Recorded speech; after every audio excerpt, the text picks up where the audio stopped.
Next है इसमें लोकसभा की रचना, शक्तियां तथा स्थिति। 3 अंग है सरकार के, विधान पालिका, कार्यपालिका और न्यायपालिका। तो ऐसे में जो विधान पालिका है उसके लिए हमारे संविधान में अनुच्छेद 79 में यह व्यवस्था की गई है कि भारतीय संसद में, विधान पालिका का नाम संविधान में संसद दिया गया है, भारतीय संसद में राष्ट्रपति, राज्यसभा और लोकसभा शामिल होंगे। तो इसमें जो लोकसभा है वो निम्न सदन है और जो राज्यसभा है वो ऊपरी सदन है।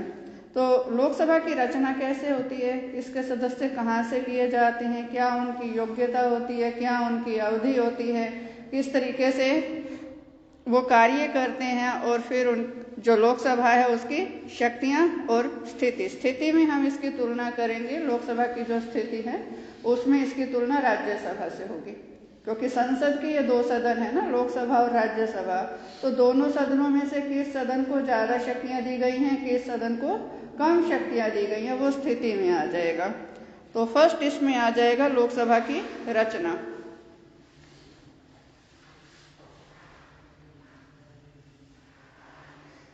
जो लोकसभा की सदस्य संख्या है अधिकतम 552 हो सकती है। 550 निर्वाचित सदस्य, और जो 2 सदस्य हैं वो एंग्लो इंडियन यदि निर्वाचित नहीं होते तो राष्ट्रपति 2 एंग्लो इंडियन लोकसभा में मनोनीत कर सकता है।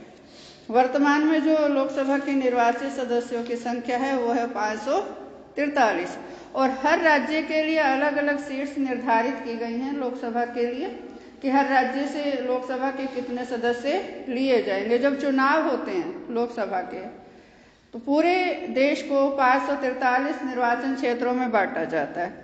तो ये जो 543 निर्वाचन क्षेत्र हैं, हर राज्य के कितने कितने निर्वाचन क्षेत्र होंगे वो संविधान में ही वर्णित है। और ये जो निर्वाचन क्षेत्र हैं लोकसभा के, ये जनसंख्या के आधार पर निर्धारित किए गए हैं, और इसमें भी जनसंख्या के 71 वाले जो आंकड़े हैं, जो जनगणना हुई थी उसके आंकड़े जो हैं उसी के आधार पर ही सीटों की संख्या निर्धारित की गई है। 42nd अमेंडमेंट के द्वारा 1971 के जो जनगणना के आंकड़े थे उनको फ्रीज कर दिया गया था। माने इसके आधार पर जो सीटों की संख्या निर्धारित की गई है ये 2001 तक नहीं बदली जाएगी, और लेकिन अब इसको फिर 2026 तक फ्रीज कर दिया गया है कि ये जो जनसंख्या के आधार पर सीटों की संख्या है, किस राज्य से लोकसभा के कितने सदस्य चुने जाएंगे, ये अब 2026 तक फ्रीज हैं। माने जो के त्यों रहेगी संख्या। जैसे कि हरियाणा में लोकसभा की सीटें कितनी हैं? 10। सबसे अधिक है उत्तर प्रदेश की 80 हैं, और बाकी ऐसी भी स्टेट्स हैं जहाँ 1-1 सीट है लोकसभा की। तो ये जनसंख्या जिसकी कम है उसकी सीटें कम है, जनसंख्या जिसकी ज्यादा है उसकी लोकसभा की सीटें ज्यादा है। तो एक सदस्यीय निर्वाचन प्रणाली के आधार पर लोकसभा के जो सदस्य हैं वो चुने जाते हैं। जैसे हरियाणा में से 10 लोकसभा के सदस्य चुने जाने हैं, तो पूरे हरियाणा को 10 भागों में बांटा गया है जनसंख्या के आधार पर, और हर निर्वाचन क्षेत्र से 1-1 सदस्य चुना जाता है। और इसमें जो लोकसभा के सदस्य हैं उसके लिए योग्यताएं निर्धारित की गई हैं संविधान में, कि आयु सीमा कितनी है लोकसभा के चुनाव को लड़ने के लिए? 25 वर्ष। बाकी वही है, भारत का नागरिक हो, किसी लाभदायक पद पर ना हो, और न्यूनतम आयु 25 वर्ष हो, माने 25 वर्ष से कम आयु का नहीं होना चाहिए। तो इस तरीके से जो योग्यताएं हैं वो निर्धारित की गई हैं।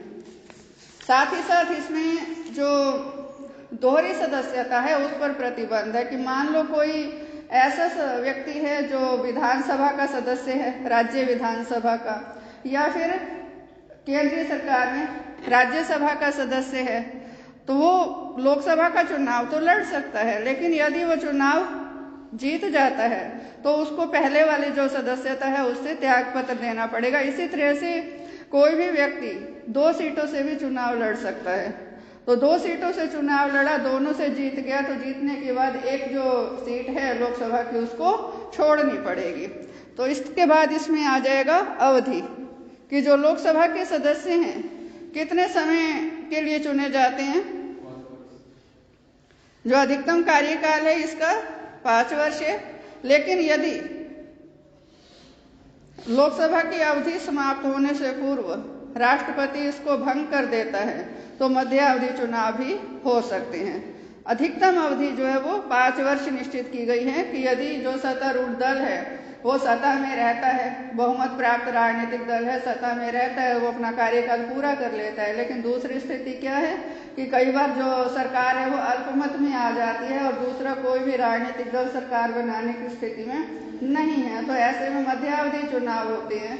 तो वो मध्यावधि चुनाव जो है वो समय पूर्व भी हो सकते हैं। उसमें जो सदस्य निर्वाचित हुए थे तो वो सारे के सारे उनको फिर से चुनाव लड़ना पड़ता है। नेक्स्ट है इसमें अधिवेशन।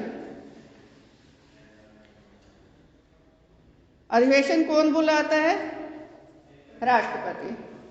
और संवैधानिक बाध्यता क्या है कि राष्ट्रपति वर्ष में संसद के 2 अधिवेशन अनिवार्य रूप से बुलाएगा, जिसमें पहले अधिवेशन की अंतिम तिथि और दूसरे अधिवेशन की पहली तिथि, इसमें 6 मास से अधिक का अंतर नहीं होना चाहिए। नेक्स्ट इसमें आ जाएगा गणपूर्ति।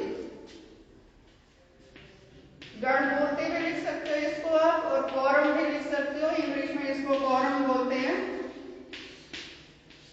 गणपूर्ति या कोरम का अर्थ यह है कि कम से कम कितने सदस्य उपस्थित हों कि लोकसभा की जो कार्यवाही है वो शुरू की जा सके। तो जो कम से कम सदस्य संख्या इसके लिए निश्चित की गई है लोकसभा के लिए गणपूर्ति जो उसकी कार्यवाही है वो शुरू करने के लिए, तो वो सदस्य संख्या है लोकसभा की कुल सदस्य संख्या का 1/10। कम से कम इतने सदस्य उपस्थित होंगे तो सदन की कार्यवाही शुरू की जा सकती है। यदि इससे कम सदस्य हैं तो सदन की कार्यवाही शुरू नहीं होगी। नेक्स्ट है इसमें अध्यक्ष तथा उपाध्यक्ष। अध्यक्ष तथा उपाध्यक्ष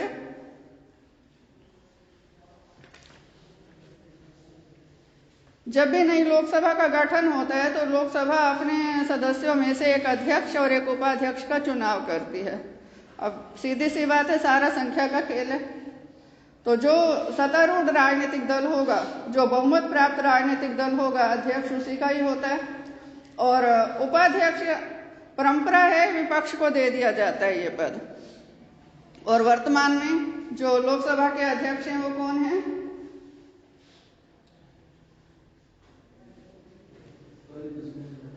ओम बिड़ला है और उपाध्यक्ष हैं थम्बी दुरई। अध्यक्ष का कार्य होता है सदन की कार्यवाही को संचालित करना नियमानुसार। ये तो हो गई इसकी रचना। इसके बाद आ जाएंगी लोकसभा की शक्तियां। लोकसभा की शक्तियां, इसमें फर्स्ट पॉइंट है वैधानिक शक्तियां।